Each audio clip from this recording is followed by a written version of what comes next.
encantado de poder estar con vosotras. Fue una invitación de Conchi. Como estaba empezando en Bilbao, dije, siempre estaba diciendo sí al principio. Y ahora cuando ha llegado el momento, digo, ay, hay muchas cosas que hacer, pero finalmente, como Dios es grande, pues nos ha proporcionado este día tan extraordinario. Y finalmente también un día de convivencia de vida religiosa, que eso siempre hace mucho bien a los religiosos, aunque en este caso sea el segundo varón de la sala, nada más. Pero ya saben cómo son los religiosos. Para este tipo de dinámicas nos cuesta siempre en general un poco más. En cualquier caso, muchísimas gracias y un poco para situarnos en el día, el contrato es así, ¿no? Ahora tenemos como una introducción a la oración, una mañana un poco más contemplativa, que les voy a decir, pues que se pueden tomar o distribuirla como deseéis. En este entorno es muy tentador, y no en clave de tentación, sino quizás un mandamiento, el aprovechar el entorno natural, la luz que tenemos. Pero en cualquier caso es un momento contemplativo hasta la 1:15 que tenemos la Eucaristía. En la Eucaristía de este sábado comeremos, y a las 4:15 tendríamos como una segunda introducción a una oración mucho más breve, es decir, tendríamos otros puntos para a las 5, de 5 menos cuarto a 5:15 más o menos. Yo os propongo tener un rato muy breve de oración, pero sí reposar las indicaciones o sugerencias que os voy a hacer por si os valen, para entonces dejar ya más un tiempo a la comunicación entre nosotros, que compartamos lo que el día nos va dando, y ya Conchi se encargará de llevarnos hasta el final con una oración que ha preparado, y creo que incluso hay una promesa de merienda, que siempre es un final apoteósico, ¿no? para un encuentro. Bueno, pues ese es el trato, es decir, que ahora nos veríamos otra vez juntos a la 1:15, luego comeríamos. En la comida parece que bueno, no haremos silencio, sino que podremos comunicarnos, y eso viene muy bien a un grupo de personas también con tantos trabajos como vosotras y responsabilidades. Bueno, pues la comunicación es algo que va junto con la gracia de un encuentro así, y ya por la tarde retomamos la oración. Pensando en este tiempo litúrgico que vivimos, y también creo que el tiempo de iglesia, mi propuesta es que nos demos cuenta de que el tiempo pascual es un tiempo en el que toda la iglesia como que recuerda que tiene que tener una sensibilidad especial para el espíritu. Estamos en el tiempo del espíritu, no solamente por ser Pascua. Estamos en el tiempo eclesial, en el tiempo de eso que llamamos tan generalmente historia de salvación, muy protagonizado por el Espíritu, que trae siempre la realidad del Hijo de Dios y del Padre a este mundo.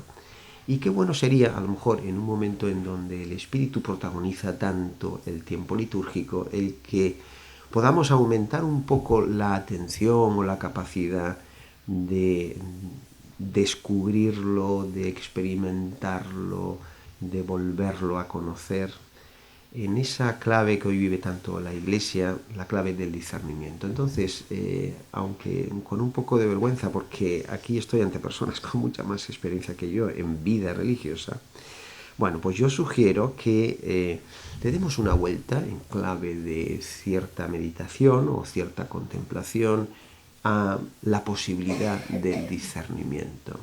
Este es el mensaje, o uno de los mensajes del pontificado del Papa Francisco, que la Iglesia se convenza de que le es posible el discernimiento, y que el discernimiento va a ser esa puerta que nos va a conducir paulatinamente a afrontar lo que tenemos ahora mismo entre manos, que es un momento, que os voy a decir, un momento muy complejo, con su propia dificultad, no mayor que la dificultad que ha podido pasar la Iglesia o el mundo en otras etapas de la historia.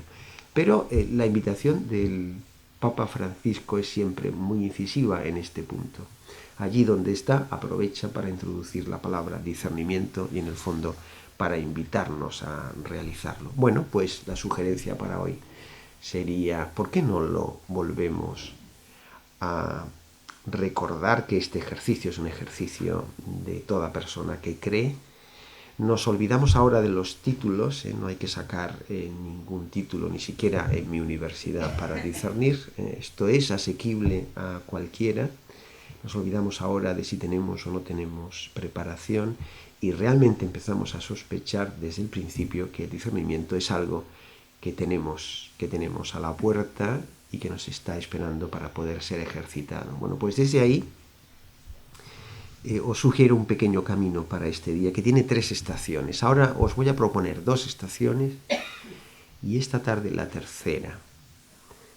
No están separadas las estaciones, son como secuencias, eslabones de una secuencia, y eso es lo que podría ser una sugerencia. A lo mejor a lo largo del día podríamos descubrir cuál de esos eslabones es ahora mismo el que puede tener como más fuerza de llamada, más fuerza de atención a la vida de cada una, ¿no? ¿Cuál de los 3? O cuáles de los 3, porque a lo mejor descubrimos que tenemos más necesidad no solamente de un eslabón de los que voy a decir, sino de 2. Y si necesitamos los 3, pues vivimos una situación de desastre. Bueno, pues los 3 a la vez también descubrimos que son necesarios para poder vivir hoy actualizadamente el discernimiento, pero no como si fuera un examen de conciencia, sino para sentir en el momento en que detectamos que a lo mejor en una de estas etapas o estaciones Dios nos está llamando, para sentir que efectivamente no es que lo estemos haciendo mal, sino que en nuestro discernir el espíritu estamos siendo invitadas a algo muy necesario ahora que nos está o nos puede venir muy bien a la situación que vivimos. Entonces, que en este día descubramos no fallos, sino invitaciones. Esa sería la propuesta, invitaciones para poder ser asumidas. Y esta cadena, esta secuencia es muy sencilla. Por un lado, mi propuesta va a ser como que volvamos una vez más en el día de hoy a convencernos, y a pesar de las edades que tenemos, y aquí ya me incluyo, ya pasé la época en que me sentía el más joven de la comunidad, no, ya soy el tercero, ya paso como a la liga media, ¿no? de edades en las comunidades en las que habito. Bueno, pues a pesar de nuestra edad, o independientemente de nuestra edad, vamos a quitarle el peso que tiene, que nos hace suponer ciertas cosas, como volver, esa sería la primera estación, a convencernos en el Señor de que somos proceso, somos camino, y el camino no ha terminado. El proceso personal creyente que somos, cada una, cada uno, no ha finalizado, ni muchísimo menos. Sino que deberíamos volver en un día como hoy, en que nos adentramos en la potencialidad, la necesidad del discernimiento, como una forma de nadar por entre el tiempo pascual, convencernos que constitucionalmente nosotros somos proceso. Una persona siempre es proceso. Estamos en evolución, estamos en transición continua. Y es una transición que, a la luz que nos da la fe, no es el azar, no es mira tú qué mala suerte que nos ha tocado esta época, mira tú qué mala suerte que estoy viviendo personalmente esto, hubieran sucedido otras cosas si no hubiera, bueno, ese tipo de juego de futuribles en que a veces nos liamos y nos metemos sin querer, quitar a un lado eso para convencernos una y otra vez que no, estamos continuamente en un cierto éxodo. Esa es la manera de ser creyente, según la teología bíblica, y ciertamente la manera que Jesús propone a sus discípulos cuando los envía. Y enviar significa no ir exactamente a un sitio, sino estar en un camino que es siempre continuo. Bueno, pues la primera estación, es lo que ahora enseguida os voy a desarrollar, sería convencernos, nada más empezar, recordarnos con alegría, de alguna forma, que todas, ¿no? También yo me siento así, estamos en proceso, somos peregrinos, andamos hacia un horizonte que por horizonte que es, nunca lo vamos a alcanzar. Nunca lo vamos a alcanzar. Entonces, este tiempo que nos dice una y otra vez, o nos quiere decir a través de la interpretación de algunos, que es tiempo final, que es tiempo de conclusión, que es tiempo de pasar totalmente una página, bueno, pues habría que contestar que no, las conclusiones en la historia las determina Dios y no, Dios no suele concluir la historia mientras la historia siga funcionando, sino que la abre continuamente a nuevos momentos. Y esos nuevos momentos es justamente el desafío que tenemos espiritualmente hablando. Ese sería el primer eslabón. Pues insisto, ahora iré sobre él. El segundo eslabón es, de acuerdo, estamos en proceso, somos peregrinos, pero eso tiene que ir acompañado de una fe que hemos de recibir como un don, ciertamente, y la fe nos ayudaría a aceptar que el cambio es posible, el proceso es posible. No podemos discernir el espíritu si de alguna forma no creemos que Dios puede transformar. Lo de la experiencia de María, nada es imposible para Dios. Este nada es imposible para Dios, quizás en un momento como el que vivimos, no solo eclesialmente, sino también culturalmente, en ese marco ya globalizador que le damos a la cultura. Vivimos una cultura que está globalizada. Qué importante es ahora, aquí, decirnos aquello de nada es imposible para Dios. Porque si no lo acabamos de decir, no nos vamos a aceptar en proceso, ni vamos a poder leer la realidad como visitada por el Espíritu. No nos vamos a creer que Dios esté trabajando intensamente en este tiempo si finalmente decimos una y otra vez, no te lo dije, ya te lo decía, esto sigue siendo lo mismo. Pues no, no sigue siendo lo mismo porque de alguna forma Dios está detrás de la realidad y la está impulsando. Pero eso necesita fe, necesita un don y lo tenemos que pedir para poder aceptar que el discernimiento es una posibilidad en nosotros, ¿no? Y el tercer eslabón, primero sería entonces somos proceso, el segundo eslabón sería aceptar que el cambio es posible. El tercer eslabón es todavía más difícil, por eso lo dejamos para después de comer, porque ahí como que tenemos más energía, ¿no? El tercer eslabón es aceptar, reconocer, volver a caer en la cuenta de que el gran cambio en la historia lo produce Dios a través de lo ordinario. A través de lo ordinario. No hay que apelar a lo extraordinario. Como que no son unos cuantos muy capacitados los que van a generar la transformación de las cosas. ¿Qué vamos a hacer nosotros? ¿Qué vamos a hacer incluso nosotros que ya, bueno, pues sí, tenemos años, tenemos pérdida de salud, tenemos condicionantes tan fuertes como atender a nuestras comunidades ya muy vulnerables, muy precarizadas? ¿Qué vamos a hacer nosotros, no?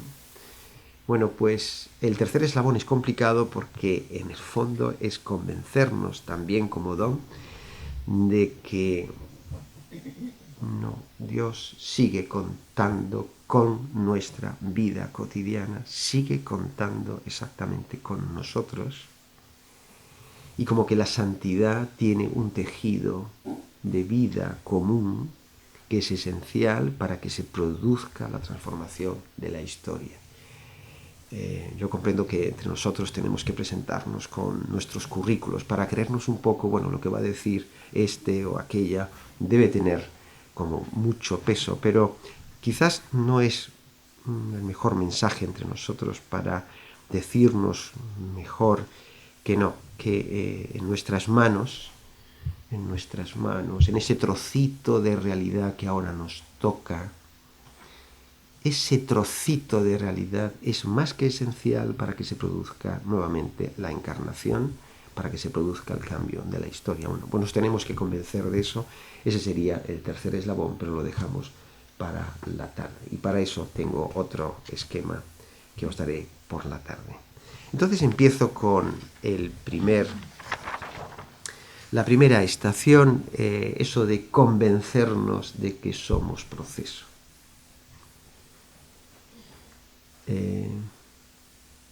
Yo todavía no lo digo, pero comprendo que es una tentación, ¿no? Eso de yo ya no, yo ya no estoy para esto, yo ya he hecho mucho, ¿no? Yo ya, ¿qué me vas a decir a mí? Yo tengo muchas batallas, ¿no?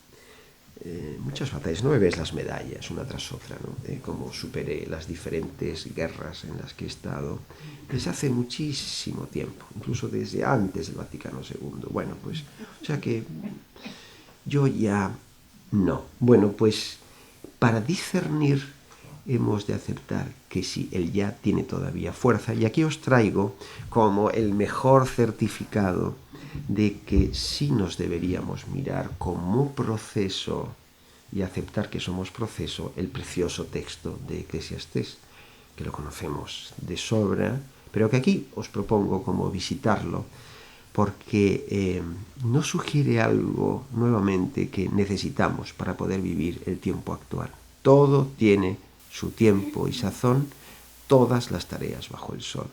Tiempo de nacer, tiempo de morir, tiempo de plantar, tiempo de arrancar lo plantado, tiempo de matar y tiempo de sanar, tiempo de destruir y tiempo de construir, tiempo de llorar y tiempo de reír, tiempo de hacer duelo y tiempo de bailar, tiempo de arrojar piedras y tiempo de recogerlas, tiempo de abrazar, tiempo de desprenderse, tiempo de buscar, tiempo de perder, tiempo de guardar, tiempo de desechar, tiempo de rasgar, tiempo de coser, tiempo de callar, tiempo de hablar, tiempo de amar y tiempo de odiar, tiempo de guerra y tiempo de paz. El autor de este texto nos está queriendo decir que en su discernimiento él descubre como que Dios tiene para con él un tiempo o unos tiempos distintos. No es un poeta que ya no se le ocurren más cosas, ¿no? No, él ha experimentado que Dios con su vida, con él, va por tiempos. Y lo interesante del autor de este texto es que dice que esos tiempos tienen como una doble cara, tienen como un doble momento dentro de sí. Y ese doble momento, esa doble cara, como ese doble polo, lo curioso es que es paradójico. Resulta que Dios tiene tiempos con nosotros que son tiempos como por pares, son tiempos como por contrarios. Son tiempos que tienen una contradicción interna. Tiempo de nacer, tiempo de morir. Ese es un tiempo de Dios. Tiempo de plantar y al mismo tiempo tiempo de arrancar. Eso es otro tiempo de Dios. Tiempo de matar y tiempo de sanar. Ese es otro tiempo de Dios. El final, ¿no? Que es tan radical. Tiempo de guerra, pero también tiempo de paz. Lo sapiencial de este texto es que nos dice que para poder entender el tiempo de Dios con nosotros, deberíamos aceptar que Dios nos va a conceder como la experiencia de una doble faceta. Una faceta negativa, vamos a llamarla así, y otra faceta positiva. Dicho de otra forma, hay algo de oscuridad por la que tenemos que pasar y hay algo de luz por la que también tenemos que pasar. Hay algo de pasividad que hemos de vivir y hay algo de actividad. Hay algo de desolación y hay algo también de consolación.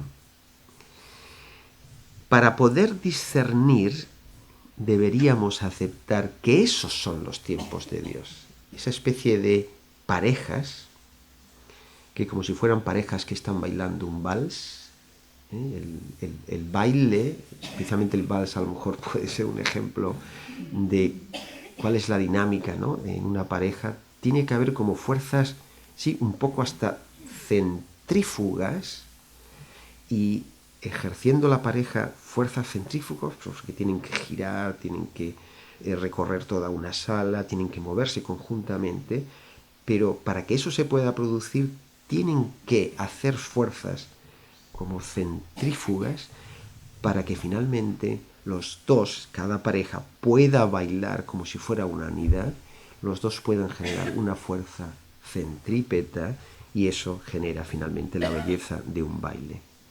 Bueno, pues para poder entender el tiempo de Dios cada vez con nosotros, para poder hacer el discernimiento de ese tiempo, hay que preguntarse dónde está la posible contradicción, qué es abrazar, qué es desprenderse, qué me toca ahora buscar, qué me toca ahora perder, qué me toca rasgar, qué me toca coser. Preguntarse por una y por otra faceta.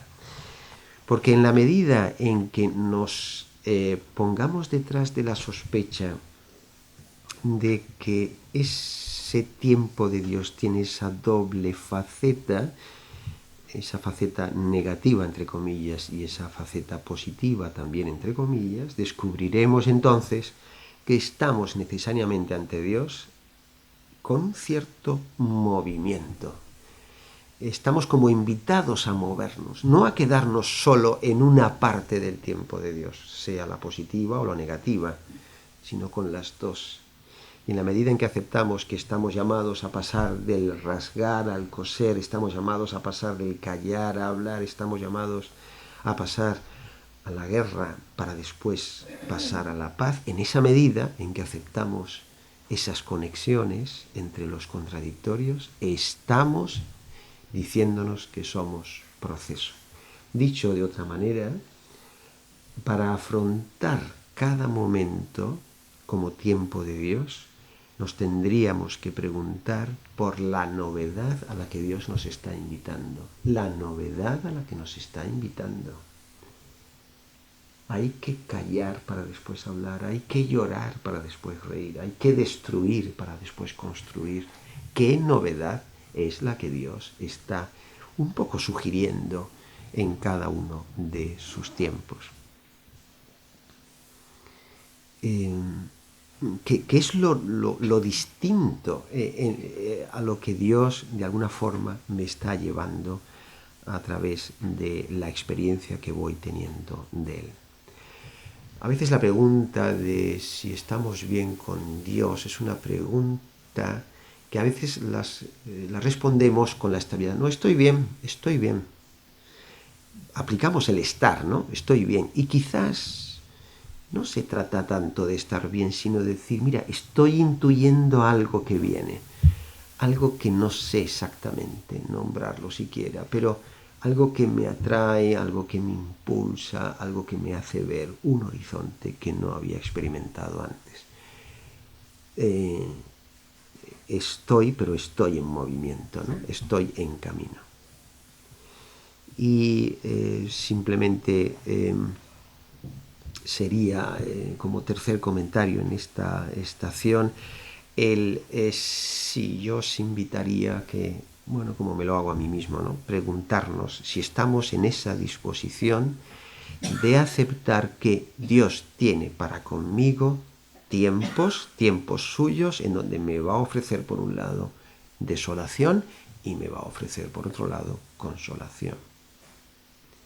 Me va a ofrecer algo que tengo que dejar, algo que tengo que negarme a mí, algo que tengo que necesariamente cambiar, pero al mismo tiempo noto que junto a eso Dios me sigue proponiendo una posibilidad distinta, como si nos viviéramos en el gozne, ¿no?, de una puerta, donde vemos que, bueno, la puerta necesita abrirse, necesita girar. Esto es esencial, creo, es muy importante en una época que estamos viviendo en que nos tenemos que decir una y otra vez, y no solamente los religiosos o las religiosas jóvenes, también nosotros nos tenemos que decir que no, que el futuro será distinto. El futuro será distinto porque es un tiempo distinto.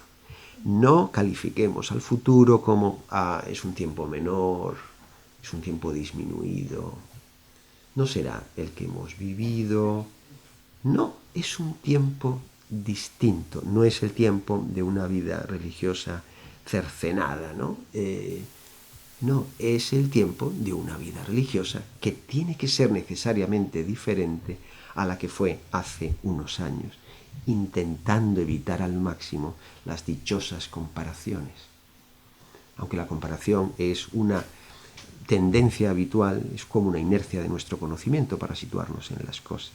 No, lo que viene es diferente, porque realmente es de una naturaleza también distinta.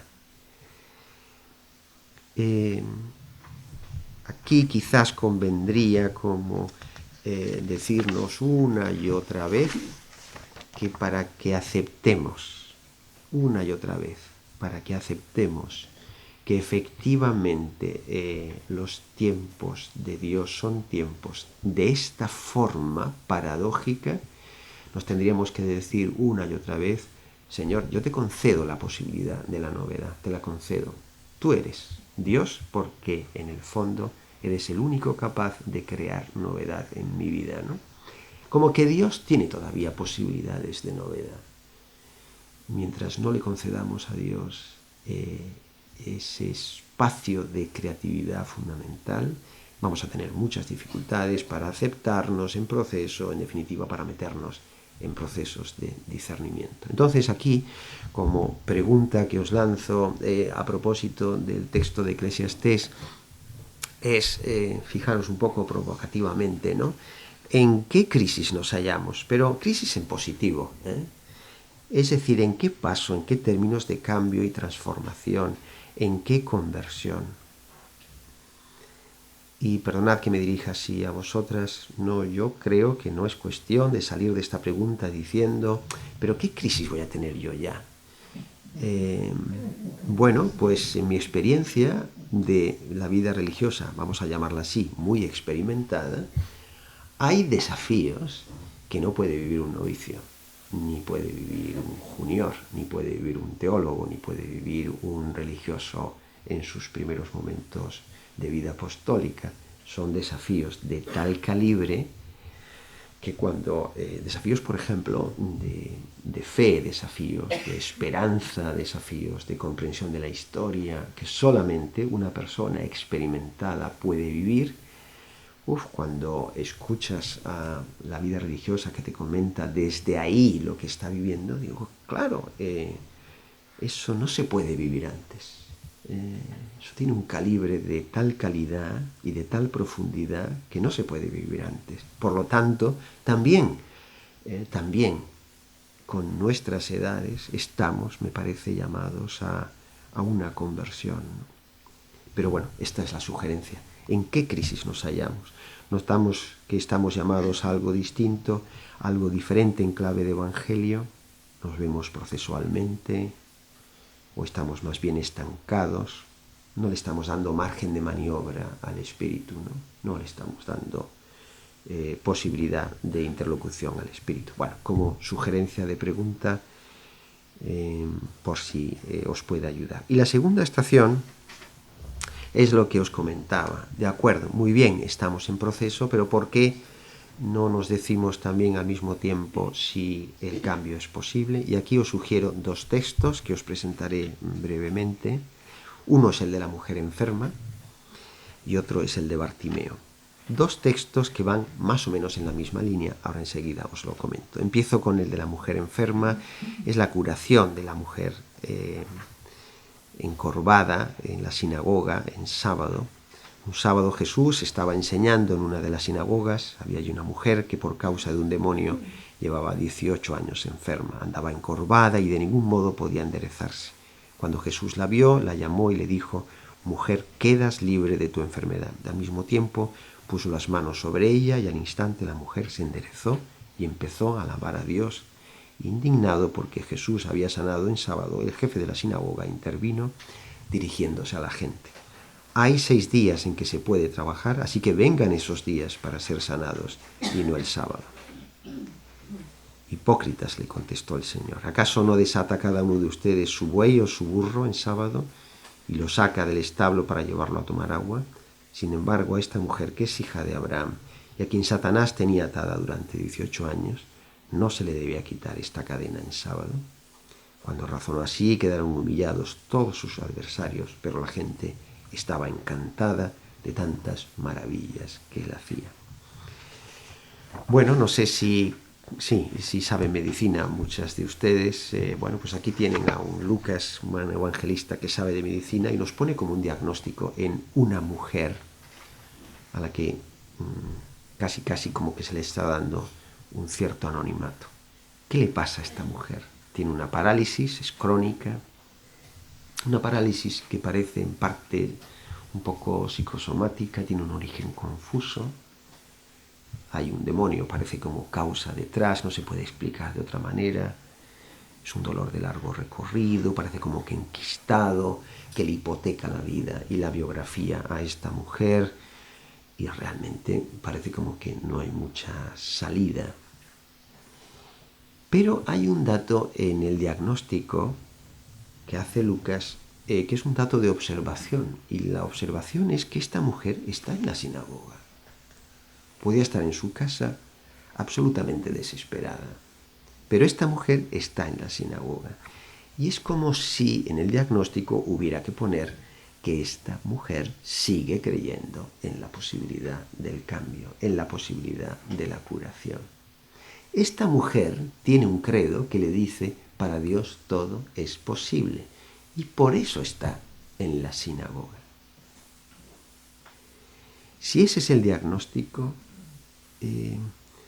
lo curioso es que la curación se produce de un modo que en parte podríamos decir que es una curación física, pero realmente en su gran parte es una curación espiritual. Jesús le dice a la mujer, mujer, quedas libre de tu enfermedad.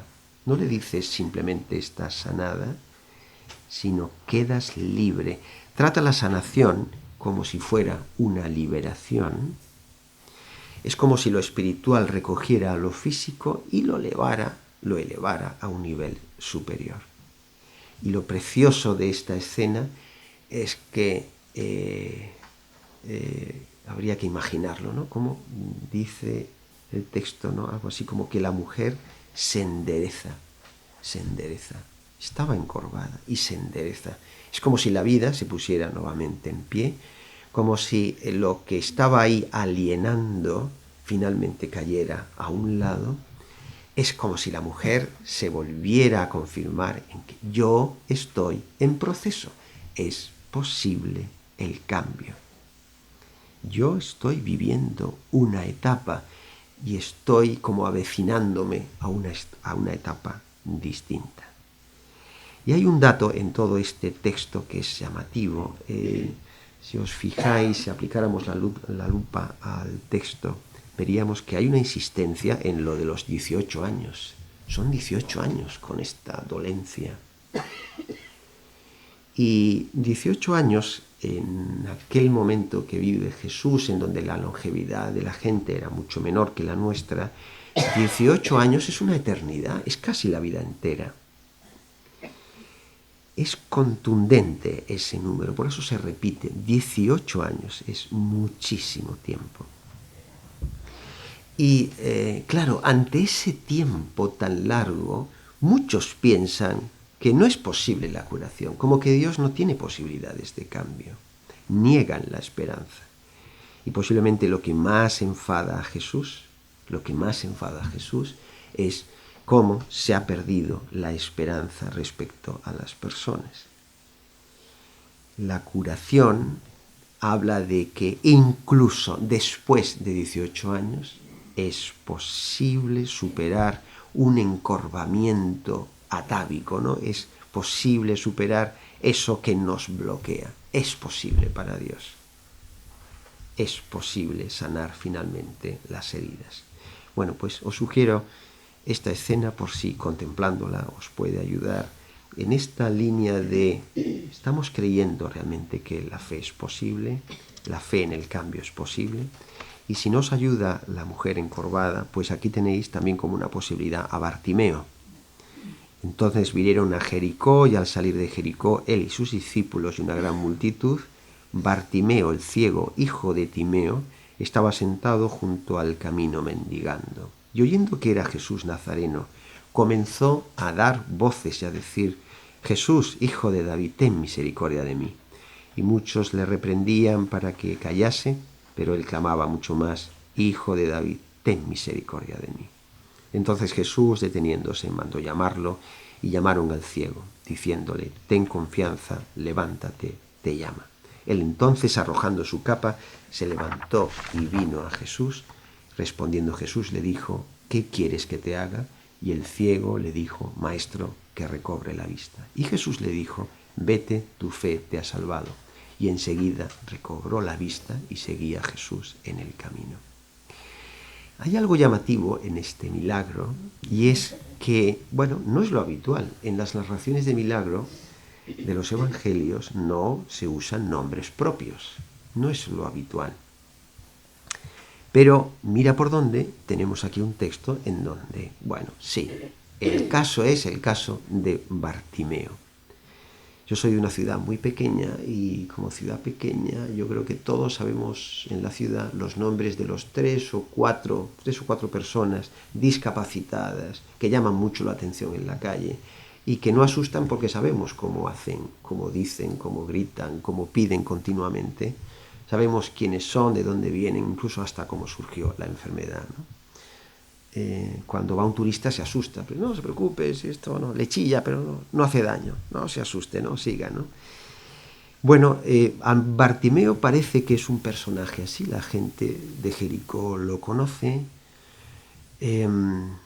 Bueno, es el hijo de Timeo y tiene una ceguera, pero la ceguera no se mira en ese momento ciertamente solo como una enfermedad que le ha tocado a una persona, sino, no, es causa de aislamiento, es causa de penuria económica, porque detrás de una enfermedad, y de una enfermedad posiblemente larga como la que vive Bartimeo, el hijo de Timeo, el ciego, el que todos conocemos, a lo mejor detrás de esa enfermedad hay algo de culpabilidad en él o en su familia, en sus antepasados. Es decir, que si Bartimeo es ciego es porque lo merece.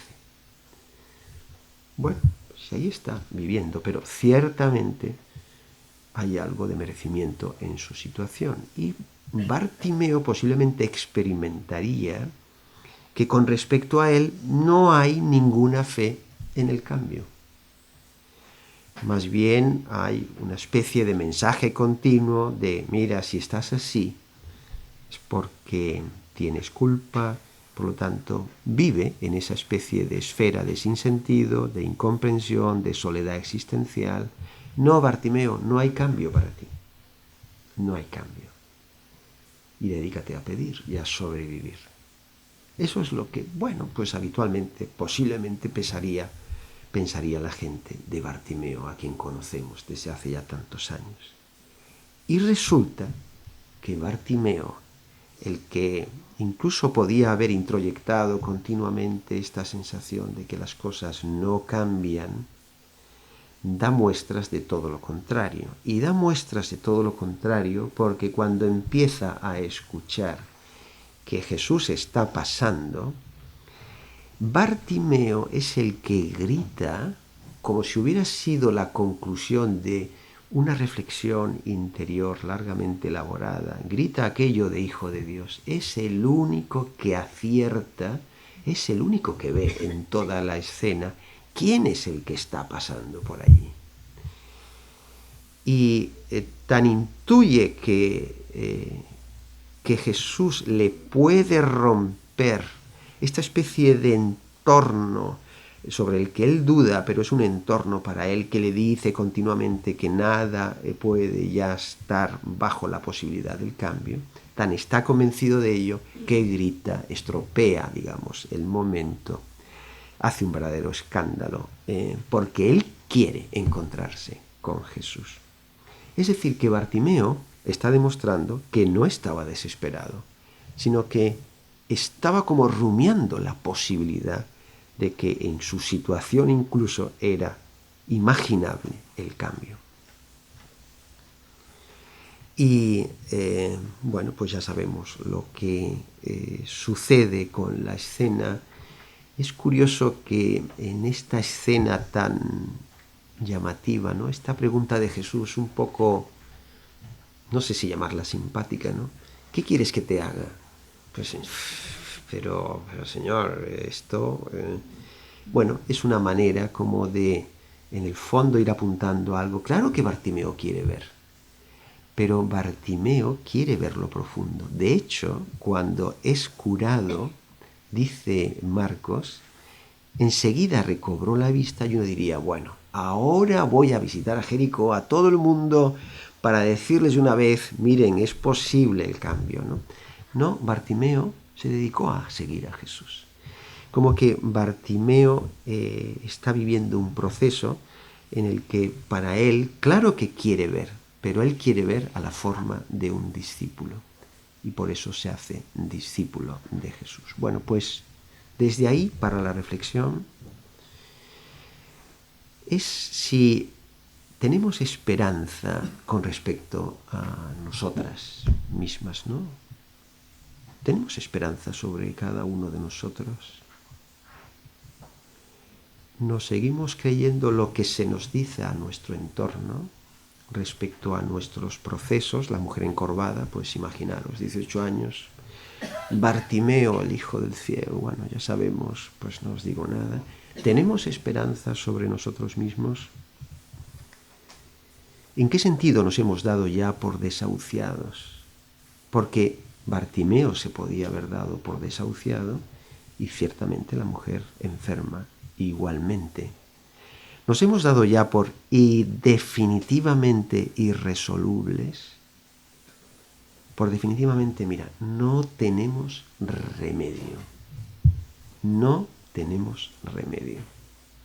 Estamos tocados excesivamente de desesperanza. ¿Y hasta dónde está tocando o llegando la desesperanza en nosotros? Bueno, como no toquemos de alguna forma, no tratemos ese aspecto, como que cuando hablemos del discernimiento, siempre vamos a pensar, no, esto es para los menores de 50 años en las congregaciones, ¿no? Esto es para los menores de 50 años. Como si estuviéramos diciéndonos que solamente hasta los 50 años el espíritu tiene la ventanilla abierta para la posibilidad de discernimiento, ¿no? A partir de ahí, vuelva usted mañana, ¿no? Bueno, pues estamos tocados un poco de, sí, la sensación de desesperanza, pues es fundamental el que, sí, pues a Dios le pidamos la fe de Bartimeo y la fe de la mujer encorvada. Entonces nos vemos a las 11:15 en la capilla que conocéis, ¿no? El de la casa. Perdón, a la 1:15, a la 1:15, a la 1:15, ¿de acuerdo? Pues nada, hasta luego entonces.